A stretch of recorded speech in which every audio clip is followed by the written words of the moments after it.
তা ঠাকুমা মায়ের কাছে শুনেছি যে আজকে নাকি বৃষ্টি হতেই হবে, মেঘ ডাকতেই হবে, নাইলে যে এই যে এটা কিন্তু খুব বার মানে হবে, অনেক হবে। তার জন্য আজকে কিন্তু আকাশের অবস্থাও তেমন একটা ভালো না, গমট হয়ে আছে। জানি না বিকালের দিকে আশা করি হবে। তো চলো, তো আজকে তো আবার বৃহস্পতিবারে আমার ঘট ফট সব পরিষ্কার করে এই যে পুজো দিতে গেছি, চকচক করছে কিন্তু। হ্যাঁ, প্রদীপ দেখো মেজে মোটামুটি মাজলে তো পরিষ্কার হবেই, যদি না মাজি তাহলে কেন পরিষ্কার হবে বলো। তো যাই হোক, যতটা পেরেছি করেছি। দেখো শঙ্খটা কত সুন্দর করেছে, ঘরটা কত সুন্দর পরিষ্কার হয়েছে। তো ভগবানের এই যে দুধ কলা দিয়ে দিলাম, আর ওই যে আম দিয়ে দিয়েছি। এইবার তুলসী তলায় যাব, পাঁচালিও পড়া হয়ে গেছে আমার। তো ভগবান সবাইকে মঙ্গল করো, সবাইকে শান্তিতে রেখো, শরীর ভালো রেখো, এই বলে আমার পুজো পাঠ শেষ করলাম। বন্ধুরা এই যে পুজো পাঠ করে এলাম, এসে এবার এই সাবু মাখার মতোই করে মাখছি আমি, চিড়ে দুধ কলা দই টই দিয়ে। আর হচ্ছে দাদা বলছিল সাবু মাখার কথা, আমি বলছি আজকে আমার প্রতি লোকে চিড়ে খাবে, চিড়ে দই খই খাবে, তুমি কেন সাবু মাখা খাবে? এবার বলো না, পাগল নিয়ে বাস। ঠাকুরের মাথায় জল ঢেলে তো হচ্ছে গুছাচ্ছি, বাড়ি এসছে আমার ছেলে খাবে আর আমি খাবো। দাদা একটু বেরিয়েছে, ও এসে ও খাবে। তো দেখো কেমন করে মাখাচ্ছি, এই যে দেখো জাস্ট ওই সাবু মাখার মতোই করে মাখছি। এতে একটু আম দিচ্ছি, আম আর কলা, আর এই যে দুধ, দইও আছে।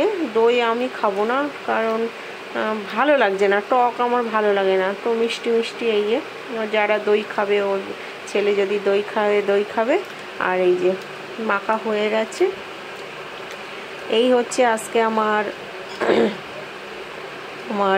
কি বলে দই চিড়ে আমাপতি পালন হয়ে গেল। তোমরা কে পালন করছো জানিও। তো এই দেখো মেঘ কিন্তু গুড়গুড় করে ডাকছে, মেঘ আজকে ডাকতেই হবে, নাইলে কিন্তু বিশাল বড় সর্বনাশ হয়ে যাবে। যাই হোক, তো মেঘ ডেকেছে, আমি শুনতে পেয়েছি, তোমরা কে কি শুনতে পেয়েছো আমি জানি না। ঠিক আছে, চলো খেয়ে নিই। তা বন্ধুরা লাঞ্চ করে এসছি, এসে একটু ভিডিও এডিট করছিলাম। আর দেখো মেঘ হয়েছে, হাওয়া বইছে, মেঘ ডাকছে, অনেক কিছু হচ্ছে। অনেক কাচাকুচি করেছে দাদা, সেগুলোকে তুলবো ভাবছি, কি করবো বুঝতে পারছি না। সাদা জামা কেচেছে, তুলেই নিয়ে আসি, বৃষ্টি তো হবেই। গড়ি গড়ি করছে নাকি জানি না। চলো, গুড মর্নিং বন্ধুরা। কালকে তো কাজে গেছিলাম, তো আর এই ভিডিওটা শেয়ার করতে পারিনি তোমাদের সঙ্গে। আজকে এটা ভয়েস দিয়ে বানিয়ে দিচ্ছি। কালকে কাজ শেষ হতে হতে আমার হয়েছিল একদম 7টা বেজে গেছিলো। আর দাদা তো সকালে আমাকে ওই অ্যাপেলের পাশ দিয়ে ওই যে কি বলে ওটা জবরডাঙ্গা দিয়ে এসেছিলো, গ্রিন হাইটসে কাজ ছিল বলে। আর তারপরে আমার সব বিল্ডিংয়ে আজকে কাজ ছিল বলে আমি এই বাড়ি যাচ্ছি এখন। আইডিয়ালে লাস্ট ছিল কাজ, এই রাস্তা দিয়েই যাচ্ছি। এসে তো মহা বিপদে পড়েছি, পায়ে ছিল পামশু, হাতে 2-3টে ব্যাগ, আমি আর খুলতে পারিনি জুতো, ওইভাবে জলের ওপর দিয়ে হেঁটে আসছি। তারপরে এত নোংরা জল ছিল কি বলবো, মাথা খারাপ হয়ে যাচ্ছিলো। আমি ভাবছি কেন যে রাস্তা দিয়ে এলাম। ভেবেছিলাম দাদাকে ডাকবো, দাদাকে ডাকলে তো আরও খারাপ অবস্থা হবে, কারণ স্কুটিতে স্টার্ট বন্ধ হয়ে গেলে আর মানে স্টার্ট নেবে না। তো যাই হোক, আমি এই অবস্থায় এই রাস্তার উপর দিয়ে হেঁটে হেঁটে যাচ্ছি, তাই তোমাদের সঙ্গে শেয়ার করছি। আর এই যে এই অবস্থায় যদি গাড়ি যায় না, পুরো গায়ের মধ্যে জল চলে আসে, তখন আমি এক সাইড করে দাঁড়িয়ে পড়ি। যাই হোক, খুব সমস্যা, একটু বৃষ্টি হলেই এই রাস্তায়, এই বিশেষ করে এই গলিটাই জল জমে। আর কোনো গলিতে এখন জল মোটামুটি সব গলিটাই ঠিক আছে, বাট এই গলিতে এত জল জমে, সেটা মানে ভয়ঙ্কর ব্যাপার। এবার মনে থাকে বলো, মেন কথা মনে থাকে না। আইডিয়ালে কাজ শেষ হয়ে গেছে, এখান দিয়ে বেরিয়ে এসছি, আবার ঘুরে ঘুরে ওই দিকে যাব, তাই বলে সোজা এই রাস্তা দিয়ে এলাম। তাই তোমাদের সঙ্গে একটু শেয়ার করলাম। টাটা, ভালো লাগলে লাইক করুন, শেয়ার করুন। গুড ইভিনিং বন্ধুরা, ঘুমাচ্ছিলাম, বিশাল ঘুম ঘুমিয়েছি বাবা। বৃষ্টি যেমন হয়েছে, ঘুমটাও তো সুন্দর হয়েছে। এখন ধূপ টুপ ধুনো টুনো ধরিয়ে ধুমধাক্কাভাবে পুজোটা পাঠ করে নিলাম। আর হচ্ছে দাদা বাড়ি এসছে, দাদা একটা কাজে গেছিলো, কাজটা সেরে বাড়ি এসে ও কালকে শনিবারে গেস্ট আসবে বাড়িতে, তার গেস্ট আসবে না কি আর জানি না, তার জন্য সব কাটাকাটি প্রিপারেশান কী সব করে রেখেছে।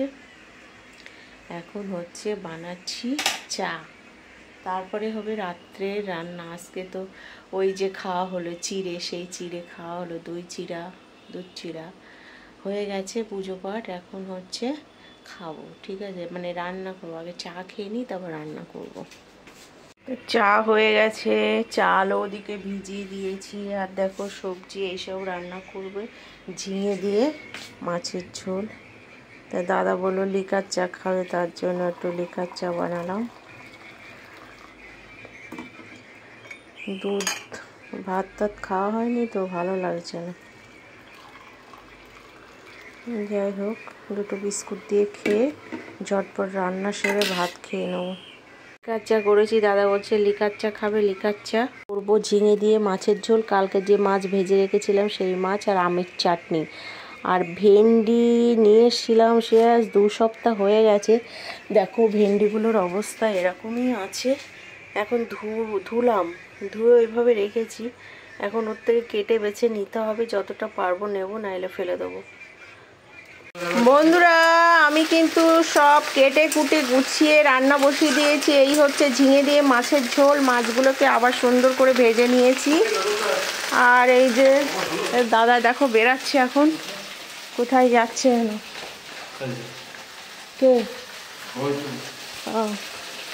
এখন দাদা যাচ্ছে ওই অফিসের দিকে। আর এই যে আমি ভেন্ডি আলু ভাজা করছি, ফ্রিজে একটু ডাল আছে, ঠিক আছে, ফ্রিজে একটু ডাল আছে।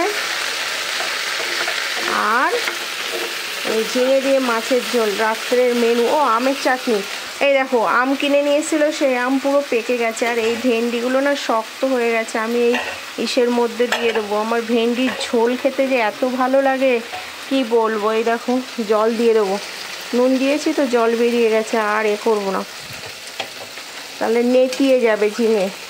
ঝিঙে কিন্তু আমি অনেক সময় কি করি, জল আলু ফুটে গেলে না এটা দিয়ে দিই, তখন ঝিঙে দিই, তখন তাহলে ঝিঙেটা দিলে কি হয় বলো তো, বেশ আস্ত আস্ত থাকে, সেটাও একটা আলাদা ধরনের টেস্ট হয়।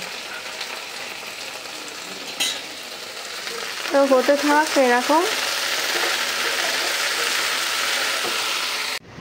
রান্না এখনো শেষ হয়নি, বসিয়ে দিয়ে এসছি, এখন ঘরে একটু হাওয়া খেতে এলাম। পাখা ছাড়া কিন্তু থাকা যাচ্ছে না, এত বৃষ্টি হলো, এত এ হলো, গরম কিন্তু রয়ে গেছে। যাই হোক আর 2 মাস সহ্য করলে ব্যাস, আষাঢ় শ্রাবণ, ভাদ্র মাসেও পচা গরম আছে। কাঁচা আমগুলো নিয়ে এসেছিলো, পেকে গেছে, হেভি লাগছে। এরম আম খেতে না দারুণ লাগে কিন্তু, মানে ডাসা ডাসা আম, বেশ নুন দিয়ে একটু লঙ্কা দিয়ে মাখালে। সারাদিন ভাত টাত খাইনি তো, উল্টো পাল্টা খাওয়া যাবে না, এখন গরম ভাত দিয়ে খেয়ে নেব। চলো তো বন্ধুরা, এই ডিনার কমপ্লিট করে সোজা চলে এসেছি, বাসন গোসন মেজে সব গুছিয়ে রেখে এসেছি। ছেলে আর আমি খেয়ে নিলাম, তো ঝটপট হয়ে গেল। দাদা তো নেই, দাদা কার বার্থডে আছে বন্ধুর, সেখানে ডিনার করবে, চিকেন ফিকেন হবে বা মটন কিছু একটা হবে। তো সব গোছগাছ করে চলে এসেছি, এখন শুয়ে পড়বো। ঘুম আসবে তো সে 4টের সময়, 3টে 4টের আগে ঘুম আসে না। কি রোগ ধরেছে যে কি বলবো তোমাদের সঙ্গে। তো টাটা, গুড নাইট সবাইকে জানাই, বড়দের প্রণাম, ছোটদের ভালোবাসা, সবাই খুব সাবধানে থাকবে। করোনা প্রচণ্ড হারে বেড়েছে। এই একটা আন্টি ফোন করলো, জ্বর, শরীরটা ভালো লাগছে না, হ্যান স্যান কত কি বললো, সামনের সপ্তাহে ডেকেছে, আচ্ছা আগে আপনি সুস্থ হন তারপরে আসবো। তো টাটা সবাইকে, লাভ ইউ, সবাই ভালো থেকো, সুস্থ থেকো, পজিটিভ থাকো।